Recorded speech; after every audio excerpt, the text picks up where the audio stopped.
भगवते वासुदेवाय। दशमस्कन्ध 43वां अध्याय।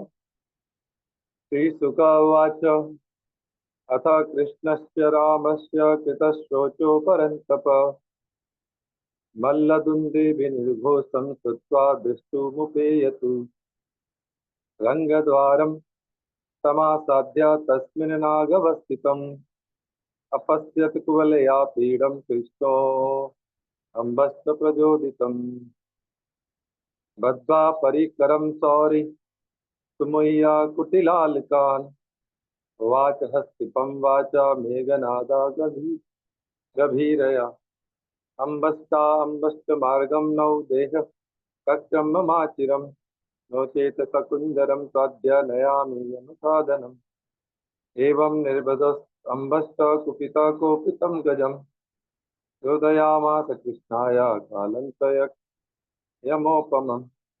करेन्द्रस्तभिधृत्य करेण तत् सरसा गृहीत कराद विगिलिता सोऽहं नेत्याङ्गदृश्यबलीयत संक्रुद्धस्तमक्षाणो घ्राणदृष्टिसकेशवम् रामृषतपुष्करेण स प्रसह्य विनिर्गत। कल के सत्र में हमने सुना कि किस प्रकार कंस को बुरे बुरे स्वप्न आ रहे हैं। उसको कभी अपनी परछाई में अपना सर दिखाई नहीं देता, कभी उसको छाया में छेद दिखलाई दे रहा है, कानों में उंगली डालने पर भी उसे घुंघू शब्द सुनाई नहीं देता, पेड़ पौधे उसको सुनहले नजर आते हैं, उसको ऐसा लग रहा है जैसे वो प्रेतों के गले लग रहा है। ये सब अपसुकन होने के बावजूद भी, और जो साधारण जीवात्मा उसके जीवन में रोज हम देखते हैं मृत्यु हर प्रकार से जीवों को घेर रही है, लेकिन उसके बावजूद भी हम भगवान की पूर्ण शरणागति नहीं ले पाते। यहाँ पर कोलिया पीठ का जो उद्धार है उसमें देखते हैं, सुखदेव गोस्वामी जी कहते हैं काम क्रोध आदि शत्रुओं को पराजित करने वाले परीक्षित। अभी जो परीक्षित महाराज हैं साधारण नहीं है हम लोगों की तरह। इन्होंने काम और क्रोध को शत्रु है लेकिन इनको पराजित कर लिया भगवान की कृपा से। अब कृष्ण और बलराम भी स्नान आदि नित्य कर्म से निवृत्त हो दंगल के अनुरूप नगाड़े की ध्वनि सुनकर रंगभूमि देखने के लिए चल पड़े। भगवान श्री कृष्ण ने रंगभूमि के दरवाजे पर पहुंचकर देखा कि वहां महावत की प्रेरणा से कोलिया पीठ नाम का हाथी खड़ा है।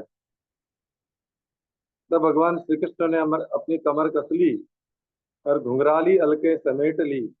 मेघ के समान गंभीर वाणी से महावत को ललकार कर कहा, महावत, ओ महावत, हम दोनों को रास्ता दे दो, हमारे मार्ग से हट जाओ। अरे सुनते नहीं हो, देर मत करो, नहीं तो मैं हाथी के साथ अभी तुम्हें यमराज के घर पहुंचा दूंगा।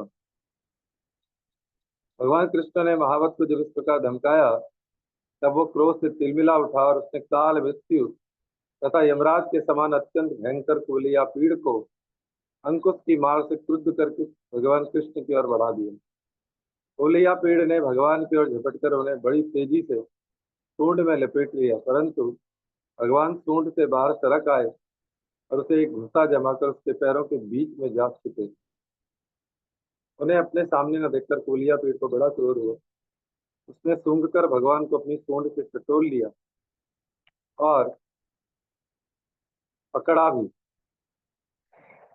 उच्छे प्रगहात प्रगहात बलम धनुषा पंचभिष पंचभिषतिम विचक विचकर्ष यथा नागम सुपर्णम विवलीलया सपर्यावर्तमानेन सव्यदक्षिणोत्तस्थित बभ्राम भ्राम्यमाणेन गोवत्सनेव बालक ततो विमुख अभ्यत्या पाणिना हस्तवारणं काद्रवन् पातयामास तुष्यमाना पदे पदे तधावन क्रीडया भूमौ पतित्वा सहसोत्थितः तं मत्वा पतितं क्रुद्धो दन्ताभ्यां सोऽहनच्युतं स्वाविक्रमे प्रतिहते कुञ्जरेन्द्रो अत्यमर्थितः सद्यमानो महामात्रे कृष्णम् अभिद्रवदृशः समापतन्तमासाद्य भगवान् मधुसूदन निग्रहपाणिनां हस्तं पातयामास भूतले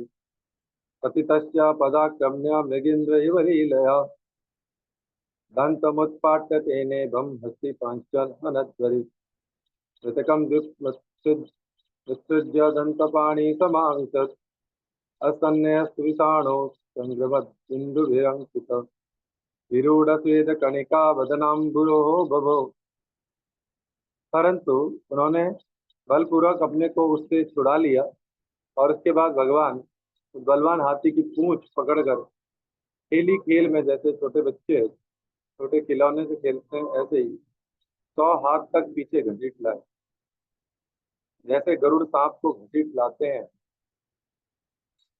उसी जिस प्रकार घूमते हुए बछड़े के साथ बालक घूमता है, अथवा स्वयं भगवान कृष्ण जिस प्रकार बछड़ों से खेलते थे, वैसे ही वे उसकी पूंछ पकड़कर उसे घुमाने और खेलने लगे। जब वह दाएं से घूमकर उनको पकड़ना चाहता तब वे बाएं आ जाते, और जब वह बाएं की तरफ घूमता तब वे दाएं घूम जाते। इसके बाद हाथी के सामने आकर उन्होंने उसे एक घुसा जमाया और वैसे गिराने गिराने के लिए इस प्रकार उसके सामने से भागने लगे, मानो वह अब छू लेता है तब छू लेता। भगवान कृष्ण ने दौड़ते दौड़ते एक बार खेल खेल में ही पृथ्वी पर गिरने का अभिनय किया और झट वहां से उठकर भाग खड़े हुए। उस समय वह हाथी क्रोध से जल भुन रहा था। उसने समझा कि वे गिर पड़े और बड़े जोर से अपने दोनों दांत धरती पर मारे। जब कोलिया पीड़ का यह आक्रमण व्यर्थ हो गया तब वह और भी चिढ़ गए। महावतों की प्रेरणा से वे क्रुद्ध होकर भगवान कृष्ण पर टूट पड़ा। भगवान मधुसूदन ने जब उसे अपनी ओर झपटते देखा तब उसके पास चले गए और अपने एक ही हाथ से उसकी सूंड पकड़कर उसे धरती पर पटक दिया। उसके गिर जाने पर भगवान ने सिंह के समान खेली खेल में उसे पैरों से दबाकर उसके दांत उखाड़ लिए और उन्हीं से हाथी और महावतों का काम तमाम कर दिया। परीक्षित, मरे हुए हाथी को छोड़कर भगवान कृष्ण ने हाथ में उसके दांत लिए ही रंगभूमि में प्रवेश किया। उस समय उनकी शोभा देखने योग्य थी। उनके कंधे पर हाथी का दांत रखा हुआ था, शरीर रक्त और मद की बूंदों से सुशोभित, और मुख कमल पर पसीने की बूंदें झलक रही थी। ऋतो गोपे कतपैर्बलदेव जनार्दनो रंगम विविशतु राजन् गजदन्तवरायुधे मल्ला मल्ला नाम सरेन्द्रणां नरवर क्रीडां स्मरो मूर्तिमान् गोपानां सजनोस्तां क्षितिभुजां हस्ता सुपित्रो शिशु मृत्यु भोजपते विरोड विदुषां तत्त्वं परम योगिनां विष्णीनां परदेवतेति विदितो रंगं गतः साग्रज अथम कुवलया पीडं दृष्ट्वा तावपि दुर्जयो हंसो मनस्वपि तदा विश्वमुद्विजेन कौरे जतुरंगगतो महाभुजो विचित्रवेशाभरणस्रग्अम्बरो यथा नटावुत्तमपेशधारिणो मना क्षिपन्तो प्रभया निरीक्षताम् निरीक्षतावुत्तमपुरुषो जना मञ्चस्थिता नागराष्ट्रका नृप सहस्रवेगोत्कलिले कलितेक्षणानना कपूर्णतृप्ता नयनैस्तदाननम् पिबन्त इव चक्षुर्भया लिहन्त इव दिव्यया दिग्भ्रन्त विनाशाभ्यं तिलिसञ्च इव बाहुभिः ऊचु परस्परं तेवे यथा दृष्टं यथा सुखम् तद्रूपगुणमाधुर्य प्रागल्यविस्मृता इव। परीक्षित, भगवान कृष्ण और बलराम दोनों के ही हाथों में कोलिया पेड़ के बड़े बड़े दांत शस्त्र के रूप में सुशोभित हो रहे थे और वो कुछ ग्वाल बाल उनके साथ चल रहे थे। इस प्रकार उन्होंने रंग भूमि में प्रवेश किया। जिस समय भगवान कृष्ण बलराम जी के साथ रंग भूमि में पधारे, उस समय वे पहलवानों को वज्र कठोर शरीर, साधारण मनुष्यों को नर रत्न, कोई नरों में कोई उत्तम रत्न हो, स्त्रियों को कई स्त्रियों को मूर्तिमान कामदेव, गोपों को स्वजन, अपने नर दुष्ट राजाओं को दंड देने वाले शासक, माता पिता के समान बड़े बूढ़ों को शिशु, कंस को मृत्यु, अज्ञानियों को विराट, योगियों को परम तत्व और भक्त शिरोमणि विष्णुवंशियों को अपने इष्ट देव जान पड़े। सबने अपने अपने भाव अनुरूप क्रमशः रौद्र अद्भुत श्रृंगार हास्य वीर वात्सल्य भयानक विवश शांत और प्रेम भक्ति रस का अनुभव किया। इस दृश्य को देखकर सबके मन में अलग अलग प्रकार का जितने रस हैं वो सबका संचार हो गया। कुछ गोपियों को साक्षात कामदेव अपने उनको पति रूप में पाने की भावना पैदा हुई। कुछ के मन में अद्भुत रस, उसके मन में श्रृंगार, किसके मन में हास्य वीर वात्सल्य भयानक विभत्स शांत। राजन, वैसे तो कंस बड़ा धीर वीर था, फिर भी जब उसने देखा कि इन दोनों ने कोलिया पीड़ को मार डाला, तब उसकी समझ में यह बात तो आ गई कि इनको जीतना तो बहुत कठिन है। उस समय वो बहुत घबरा भी गया। श्री कृष्ण और बलराम की बाहें बड़ी लंबी लंबी थी। पुष्पों के हार वस्त्र और आभूषण आदि से उनका वेश विचित्र हो रहा। ऐसा जन पड़ता था मानो उत्तम वेश धारण करके दो नट अभिनय करने के लिए आए हों, जिनके नेत्र एक बार उन पर पड़ जाते बस लग ही जाते। यही नहीं, वे अपनी कांति से उसका मन भी चुरा लेते। इस प्रकार दोनों रंग भूमि में शोभायमान। परीक्षित, मंचों पर जितने लोग बैठे थे वे मथुरा के नागरिक और राष्ट्र के जन समुदाय पुरुषोत्तम भगवान कृष्ण और बलराम जी को देखकर इतने प्रसन्न हुए कि उनके नेत्र और मुख कमल खिल उठे, उत्कंठा से भर गए। वे नेत्रों के द्वारा उनकी मुख माधुरी का पान करके तृप्त ही नहीं होते थे, मानो वे उन्हीं नेत्रों से पी रहे हों, जिह्वा से चाट रहे हों, नासिका से सूंघ रहे हों और भुजाओं से पकड़कर हृदय से सटा रहे हों। उनके सौंदर्य, गुण माधुर्य और निर्भयता ने मानो दर्शकों को उनकी लीलाओं का स्मरण करा दिया, और वे लोग आपस में उनके संबंध की देखी सुनी बातें कहने सुनने लगे। ये दोनों साक्षात भगवान नारायण के अंश हैं, इस पृथ्वी पर वसुदेव जी के घर में अवतीर्ण हुए हैं।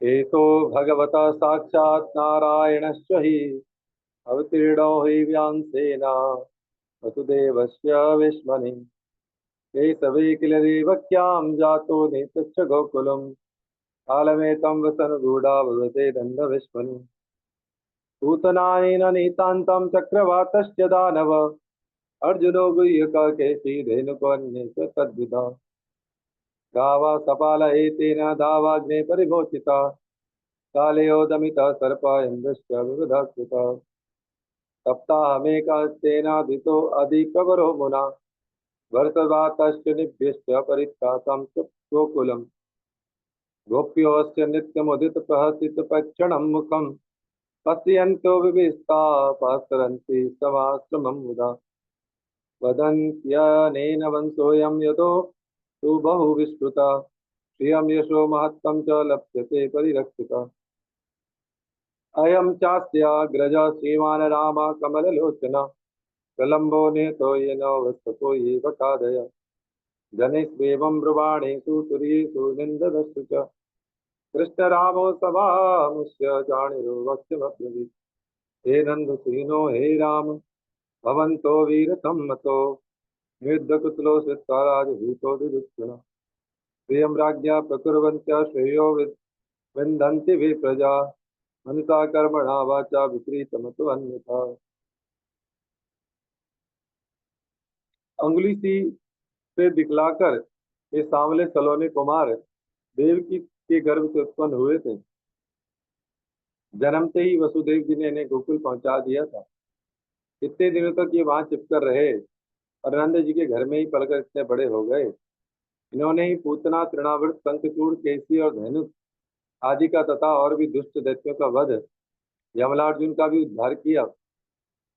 इन्होंने ही गौ और ग्वालों को दावानल की ज्वाला से बचाया था। कालिया नाग का दमन, इंद्र का मान वर्धन भी इन्होंने ही किया। इन्होंने 7 दिनों तक एक ही हाथ पर गिरिराज गोवर्धन को उठाए रखा। उसके द्वारा आंधी पानी वज्रपात से गोकुल को बचा लिया।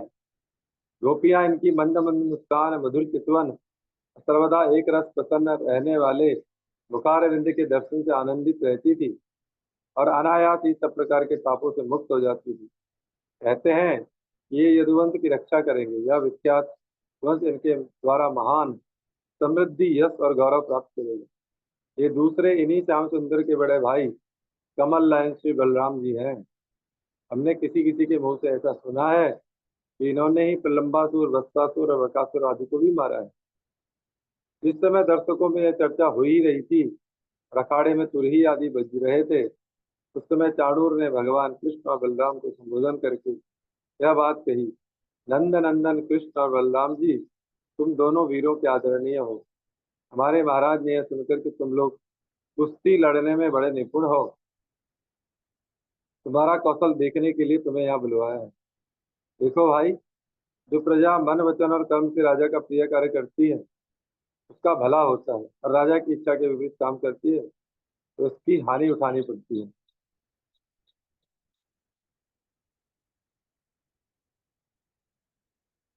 नित्यं प्रमुदिता गोपा वत्सपाला यथा स्फुटम् वनेषु मल्लयुद्धेन क्रीडन्श्च चारयन्ति गा तस्माद्राज्ञा प्रियं यूयं वयं च करवामहे भूतानि न प्रसीदन्ति सर्वभूतमयो तन्निः ब्रवीत कृष्णो देशकालोचितं वच निर्द्यमात्मनोऽभीष्टं मन्यमानो विनन्द्य च प्रजा भोजपतेरस्य वयं चापि वनेचर सर्वां प्रियं नित्यं तन्न परम अनुग्रह बाला वयं तुल्यबले क्रीडिष्यामो यथोचितं भवे नियुध्यं मा धर्मास्प मल्लसभासद चाणूरउवाच न बालो न किशोरस्त्वं बलस्य बलिनां वर लीलये भो हतो येन सहस्रधृत्सत्त्वभूत् तस्माद्भवद्भ्यां बलिर्भीत्योद्यं नान युत्र वे मयि विक्रम वाष्णेय बलेन सह मुष्टिका। यह सभी जानते हैं कि गाय और बछड़े चराने वाले ग्वालिये प्रतिदिन आनंद से जंगलों में कुश्ती लड़ लड़कर खेलते रहते हैं और गाय चराते रहते हैं। इसलिए आओ, हम और तुम मिलकर महाराज को प्रसन्न करने के लिए कुश्ती लड़ें। ऐसा करने से हम पर सभी प्राणी प्रसन्न होंगे, क्योंकि राजा सारी प्रजा का प्रतीक है।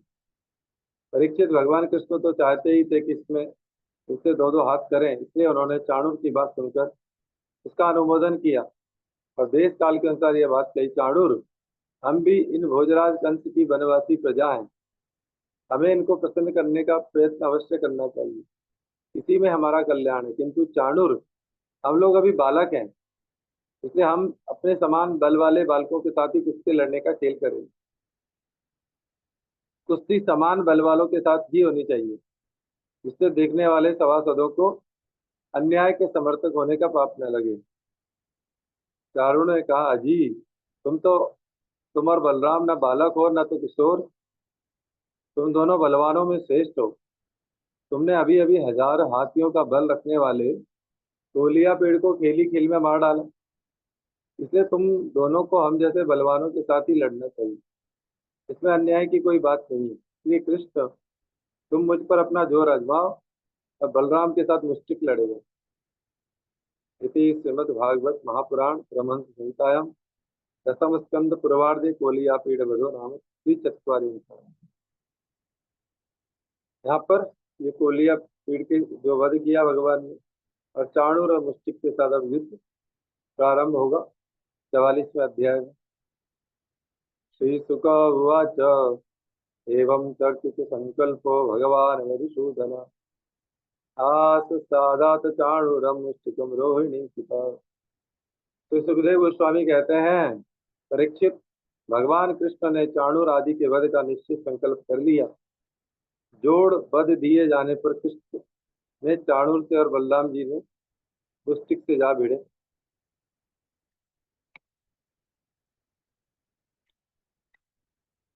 तस्ताभ्याम तयो बद्ध्वा पदभ्यामेव च पादयो विचक्कर सतुर्योन्यम तस्या विजि विजिगीषया अरत्नि द्वे अरत्निभ्यां जानुभ्यां चैव जानुने स्थिराशिष्णो रसोस्वान्योन्य विजग्मतु परिभ्रामण विक्षेप परिरंभावपातने उत्सर्पणापसर्पणश्चान्योन्यं प्रत्युरुन्धताम् उत्थापनिर्दयन निश्चिल्लाने सा फनेरपि परस्परं जिगीषन्तावपचक्रुरतात्मनः तदबाला बलवद्वृत्तं समेता सर्वयोषिता ऊचु परस्परं राजन् सानुकंसावरुहस महानयं वता धर्म एतां राजसभा सदां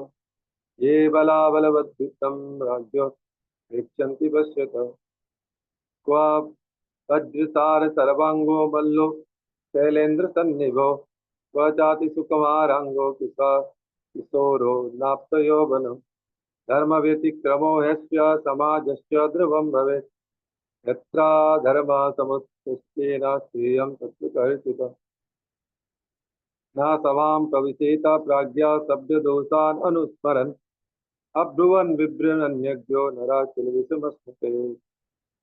वे लोग एक दूसरे को जीत लेने की इच्छा से हाथ से हाथ बांधकर पैरों में पैर अड़ाकर बलपूर्वक अपनी ओर खींचने लगे। वे पंजों से पंजे, घुटनों से घुटने, माथे से माथा, छाती से छाती भिड़ाकर एक दूसरे पर चोट करने लगे।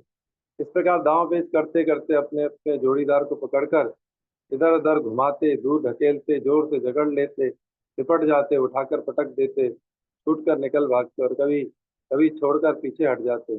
इस प्रकार एक दूसरे को रोकते, प्रहार करते, अपने जोड़ीदार को पछाड़ देने की चेष्टा करते। कभी कोई नीचे गिर जाता तो दूसरा उसे घुटने और पैरों में दबाकर उठा लेता, हाथों से पकड़कर ऊपर ले जाता, गले में लिपट जाने पर ढकेल देता और आवश्यकता होने पर हाथ पांव इकट्ठे करके गांठ बांध देता। परीक्षित इस दंगल को देखने के लिए नगर की बहुत सी महिलाएं भी आई हुई थी। उन्होंने जब देखा कि बड़े बड़े पहलवानों के साथ ये छोटे छोटे बलहीन बालक लड़ाए जा रहे हैं, तब वे अलग अलग टोलियां बनाकर करुणावश आपस में बातचीत करने लगी। यहाँ राजा कंस के सभासद बड़ा अन्याय और अधर्म कर रहे हैं। कितने खेद की बात है कि राजा के सामने ही ये बली पहलवानों और निर्बल बालकों के युद्ध का अनुमोदन करते हैं।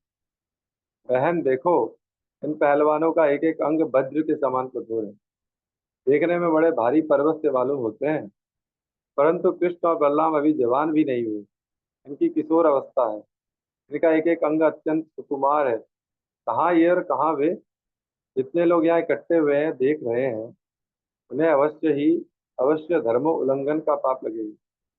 क्योंकि हमें भी यहाँ से चल देना चाहिए। जहाँ अधर्म की प्रधानता वह कभी न रहना चाहिए।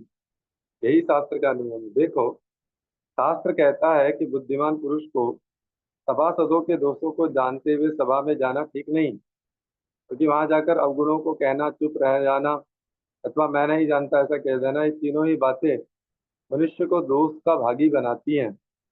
अभी देखिए, ये प्रजा है द्वापर युग की, जो शास्त्र की बातों को बोल रही है, राजधर्म को भी बोल रही है। बलगता शत्रुम भविता कृष्णस्य वदनाम्बुजम् वीक्ष्यतां समवाप्यं पद्मपूता विभाम्बुधि किं नापश्यत् रामस्य मुखमात् ताम्रलोचनं मुष्टिकं प्रति सामर्थ्यं हाससर्गं शोभितम् पुण्यावत् प्रज भुवो यदयं निलिङ्गं गूढा पुराणपुरुषो वनचित्रमाल्य व्यापालयन् सह बल प्रणयश्च वेणुं विक्रीडयाञ्जति गिरित्र मार्चिताङ्घ्रि गोप्यस्तपा किमचरन् यदुमुस्य रूपं लावण्यतार तारमस्तोधन् मनन्य सिद्धं दिग्भि पिबन्ति सनु तवाभिनवं दुराप एकान्तधाम यतु ईश्वरश्च यो दोहने वहनने मत मतनोपलेप कृङ्गानाभिषितो मार्जनादु गायन्ती चेन मनुरक्षा धियोस्तु कंठयो धन्या भुजस्त्रियरुक्रमचित्तयान। देखो देखो, श्री कृष्ण शत्रु के चारों ओर पैंतरा बदल रहे हैं। उनके मुख पर पसीने की बूंद ठीक वैसे ही शोभा दे रही है जैसे कमल कोस पर जल की बूंदें। सखियो, क्या तुम नहीं देख रही हो? बलराम जी का मुख मुश्किल के प्रति क्रोध के कारण कुछ कुछ लाल लोचनों से युक्त हो रहा है, फिर भी हास्य का विरुद्ध आवेग कितना सुंदर लग रहा है। सखी, सच पूछो तो ब्रज भूमि ही परम पवित्र और धन्य है, क्योंकि वहाँ ये पुरुषोत्तम मनुष्य के वेश में छिपकर रहते हैं। स्वयं भगवान शंकर और लक्ष्मी जी जिनके चरणों की पूजा करती हैं वे ही प्रभु हाँ रंग बिरंगे जंगली पुष्पों की माला धारण कर लेते हैं। बलराम जी के साथ बांसुरी बजाते, गौएं चराते, तरह तरह के खेल खेलते हुए आनंद से विचरते। सखी पता नहीं गोपियों ने कौन सी तपस्या की, जो नेत्रों के दोनों से नृत्य निरंतर इनकी रूप माधुरी का पान करती रहती हैं। इनका रूप क्या है, लावण्य का सार है। संसार में या इससे परे किसी का भी रूप इनके रूप के समान नहीं।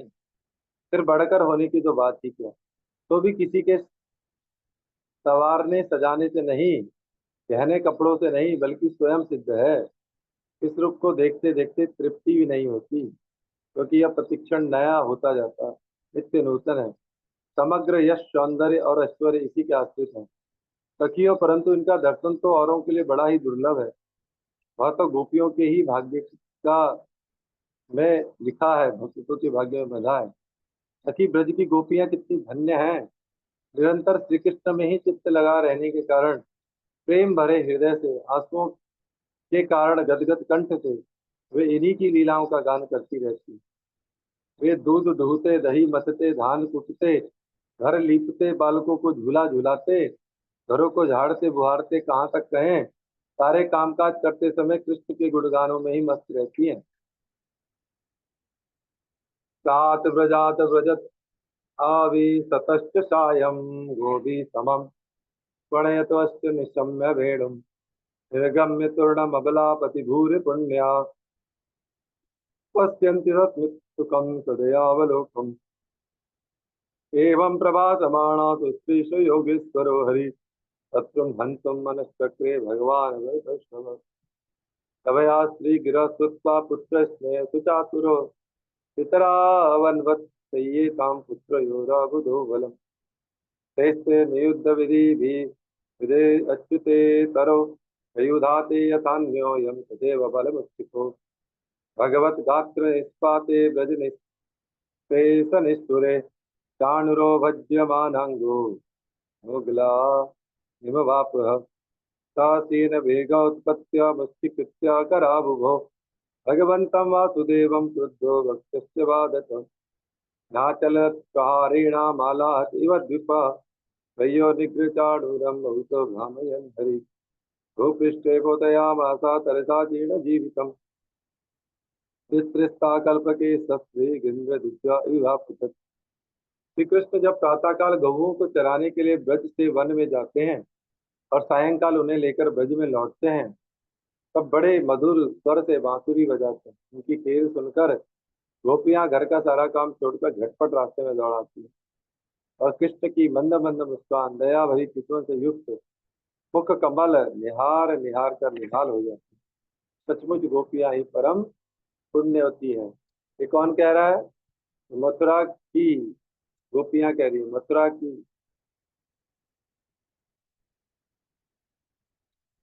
भरत वंश शिरोमणि जिस समय पूर्ववासिनी स्त्रियां इस प्रकार बातें कर ही रही थी, उसी समय योगेश्वर भगवान श्री कृष्ण ने मन ही मन शत्रु को मार डालने का निश्चय किया। स्त्रियों की ये भयपूर्ण बातें माता पिता देव की वसुदेव भी सुन रहे थे। वे पुत्र स्नेह व शोक से विवल हो गए थे। उनके हृदय में बड़ी जलन, बड़ी पीड़ा होने लगी थी, क्योंकि वे अपने पुत्रों के बलवीरों को नहीं जानते थे। भगवान श्री कृष्ण और उनसे भिड़ने वाला चाणूर दोनों ही भिन्न भिन्न प्रकार के दावों पेच का प्रयोग करते हुए परस्पर जिस प्रकार लड़ रहे थे, वैसे ही बलराम जी और मुश्तिक भी भिड़े हुए थे। भगवान के अंग प्रत्यंग वज्र से भी कठोर हो रहे थे। उनकी रगड़ से चाणूर की रग रग ढीली पड़ गई। बार बार उसे ऐसा मालूम हो रहा था मानो उसके शरीर के सारे बंधन टूट रहे हैं। उसे बड़ी गिलानी, बड़ी व्यथा हुई।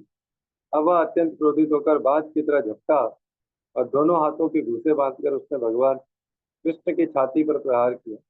परंतु उसके प्रहार से भगवान तनिक भी विचलित नहीं हुए। जैसे फूलों के गजरे की मार से गजराज, उन्होंने चाणूर की दोनों भुजाएं पकड़ ली और उसे अंतरिक्ष में बड़े वेग से कई बार घुमाकर धरती पर दे मारा। परीक्षित चाणूर के प्राण तो घुमाने से ही निकल गए थे।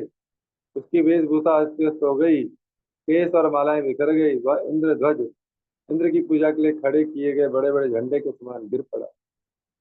तथैव मुष्टिका पूर्वं समुष्टाभितेन वे बलभद्रेण बलिना तेलेनाभिहितो विषम् प्रवे पिता स रुधिरमुद्गमन् मुकुटोर्थिता व्यसूपापतो विभुस्ते वाता शिवा कृप तत्कूटमनुप्राप्तं रामापहृतां वर अवधि लीलया राजन् सावज्ञा वाममुष्टिन तरहे वाहि तला कृष्ण पादापत्शिष्क विदा विदीर्णस्तो सलक् स्वभावपि निपेततु चाणूरे मुष्टिके कूटे सले तो सलके हते तेषा दुर्मला सर्वे प्राणपरिच्छव रूपाना विसना कृष्य ते संसृज्य विजृंभतु वाद्यमाने सूरीषु वलगन्तु श्रुतिनो पुर जना प्रजहसु सर्वे कर्मणा रामकृष्णयो ऋते कंसा विप्रमुख्या साधव साधु साध्वती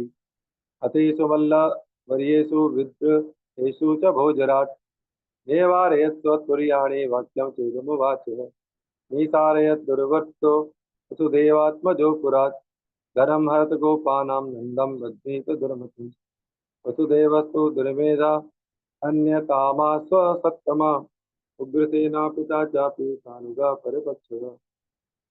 इसी प्रकार मुष्टिक ने भी पहले बलराम जी को एक घुसा मारा। इस बार बलि बलराम जी ने उसे बड़े जोर से तमाचा जड़ा। तमाचा लगने से वह कांप उठा और आंधी से उखड़े हुए वृक्ष के समान अत्यंत व्यथित और अंत में प्राणहीन होकर खून उगलता हुआ पृथ्वी पर गिर पड़ा। राजन, इसके बाद योद्धाओं में श्रेष्ठ भगवान बलराम जी ने अपने सामने आते ही कूट नामक पहलवान को खेल खेल में ही बाएं हाथ के घूसे से उपेक्षा पूर्वक मार डाला। उसी समय भगवान कृष्ण ने पैर की ठोकर से तल का तल का सिर धड़ से अलग कर दिया। तोसल को तिनके की तरह चीर कर दो टुकड़े कर दिए। इस प्रकार दोनों धराशायी हो गए। जब चाणूर, मुष्टिक, टूल, टूट, सल और तोसल ये पांचों पहलवान मर चुके, तब जो बच रहे थे वे अपने प्राण बचाने के लिए स्वयं वहां से भाग खड़े हुए। उनके भाग जाने पर भगवान कृष्ण और बलराम अपने समवयस्क ग्वाल बालों को खींच खींच कर उनके साथ भिड़ने और नाच नाच कर धीरी ध्वनि के साथ अपने नुपुरों की झनकार को मिलाकर मल्ल क्रीड़ा कुश्ती के खेल करने लगे। भगवान कृष्ण और बलराम इस अद्भुत लीला को देखकर सभी दर्शकों को बड़ा आनंद हुआ। श्रेष्ठ ब्राह्मण, साधु पुरुष धन्य धन्य कहकर इस प्रकार प्रशंसा करने लगे। परंतु कंस को बड़ा दुख हुआ। वह और भी चिढ़ गया। जब उसके प्रधान पहलवान मार डाले गए और बचे हुए सबके सब भाग गए, तब भोजराज कंस ने अपने बाजे गाजे बंद करा दिए। अपने सेवकों को आज्ञा दी, अरे वसुदेव के इन दुष्चरित लड़कों को नगर से बाहर निकाल दो, गोपों का सारा धन छीन लो और दुर्बुद्धि नंद को कैद कर लो। वसुदेव भी बड़ा कुबुद्धि और दुष्ट है, उसे शीघ्र मार डालो। उग्रसेन मेरा पिता होने पर भी अपने अनुयायियों के साथ शत्रुओं से मिला हुआ है, इसलिए उसे भी जीत जिंदा मत छोड़ो। ऐसा कंस और क्रुद्धता होने के कारण बोलने लगा। एवं विकत्मानं वे कंसे प्रकुपितो व्यय लग्बीनोपत्यतरसा मंच प्रसंगमारुह्य समाविशन्तमालोक्य मृत्युमात्म आसनात् मनस्वी सहस्रोत्थाय जगृहे तोषिचर्मणि तं खड्गपाणिं विक्रन्तुमासु तेनं यथा दक्षिणसव्यंवरे सम्मग्रहीदादर्विसहोग्रतेजा रथोरगं साक्ष्यसुता प्रशय्य प्रगय्यकेशेषु चलत्किरीटिं निपात्य रङ्गोपरि तुङ्गमञ्चात् तस्योपरिष्टात् स्वयमब्जनाभः कपात विश्वासयात्मतन्त्र तं संपरेतं विचिकर्ष हरि हरिर्यतेभं जगतो विपश्यत आयेति शब्दासु हस्तदाभु रुदीरिता सर्वजनिर्जनिर्नरेन्द्र सनित्यदो विघ्नधियातमीश्वरम् पिबन् वदन् वा विचरन् स्वपन् स्वसन् तदर्थचक्रायुधमग्रतो यः तदेव रूपं दुर्वापमाप तस्या निजा भ्रातरश्चो कङ्कन्या त्वद्रकादय अभ्युधावन् विक्रुद्धा भ्रातृनिर्वेशकारिण तथाति तपस्तास्तु संयतानारोहिणी सुता तान परिघा मुद्दम्य पशुनिवा विघातित। कंस इस प्रकार बढ़ बढ़कर बकवास बकवास कर ही रहा था कि अविनाश श्री कृष्ण कुपित होकर फुर्ती से वेग पूर्वक उछलकर लीला से ही उसके मंच पर जा पहुंचे, चढ़े जब मनस्वी कंस ने देखा कि मेरे मृत्यु रूप भगवान कृष्ण सामने आ गए हैं, तब वह सहसा अपने सिंहासन से उठ खड़ा हुआ, हाथ में ढाल तलवार उठा ली। हाथ में तलवार लेकर चोट करने का अवसर ढूंढता पैतरा बदलने लगा, आकाश में उड़ते हुए बाज के समान कभी दाएं कभी बाएं ओर जाता। परंतु भगवान का प्रचंड तेज अत्यंत दुस्सह्य है। जैसे गरुड़ सांप को पकड़ लेता है, वैसे ही भगवान ने बलपूर्वक उसे पकड़ लिया। इसी समय कंस का मुकुट भी गिर गया। भगवान ने उसके केस पकड़कर उसे भी उस ऊंचे मंच से रंग भूमि में गिरा दिया। फिर परम स्वतंत्र और सारे विश्व के आश्रय भगवान कृष्ण उसके ऊपर स्वयं कूद पड़े।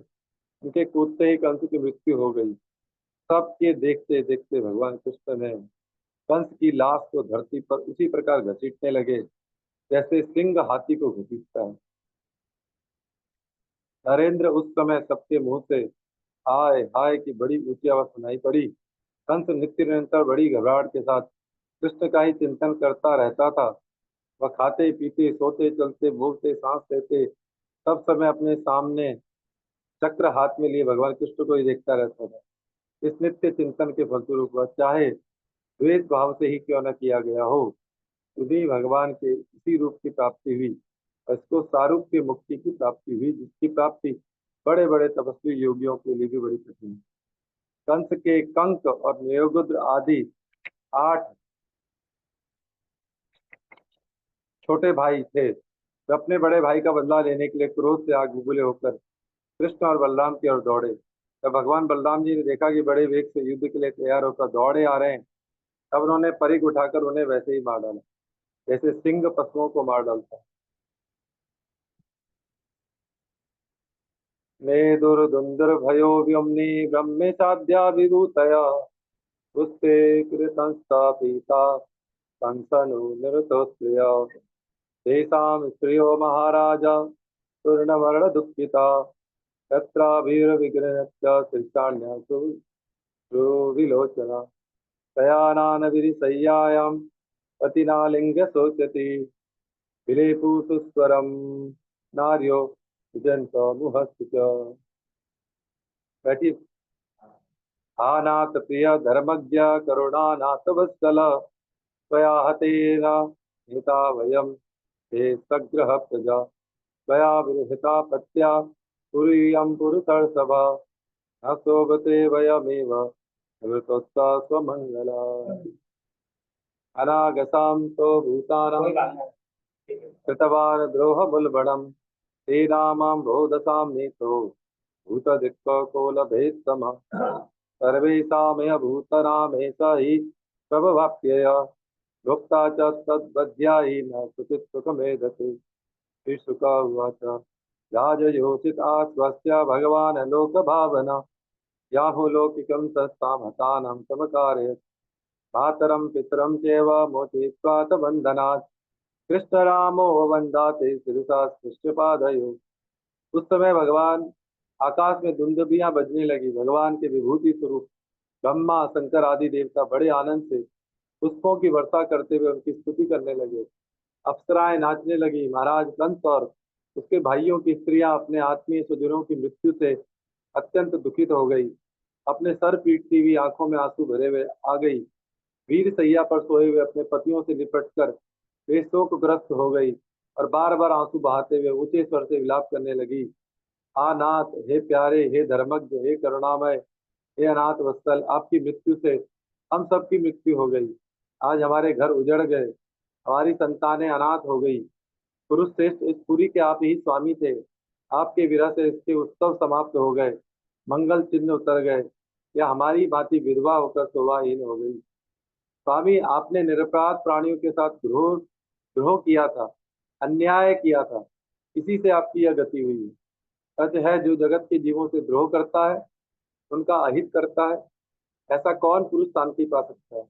ये भगवान कृष्ण जगत के समस्त प्राणियों की उत्पत्ति और प्रलय के आधार है, यही रक्षक भी हैं। जो इनका बुरा चाहता है, इनका तिरस्कार करता है, वो कभी सुखी नहीं होता। सुखदेव गोस्वामी कहते हैं, परीक्षित, भगवान कृष्ण ही सारे संसार के जीवन दाता हैं। उन्होंने रानियों को ढाढ़स बंधाया, सांत्वना दी, फिर लोक रीति के अनुसार मरने वालों का जैसा क्रियाक्रम होता है वह सब करवाया। तदंतर भगवान कृष्ण और बलराम जी ने जेल में जाकर अपने माता पिता को बंधन से छुड़ाया और सिर से स्पर्श करके उनके चरणों की वंदना की। देवकी वसुदेवस्य विज्ञाय जगदीश्वरो कृत संबंधनो पुत्रो तस्व जाते न संकितो।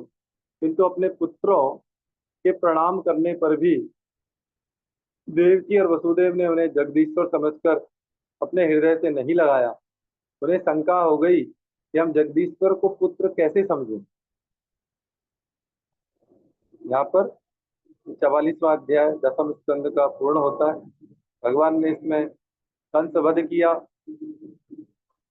और जो असुर थे उन सबको मार डाला, राक्षसों को मार डाला। ये भगवान की दिव्य लीला दसम स्कंद में। आज के प्रसंग को हम यहीं पे विश्राम देते हैं।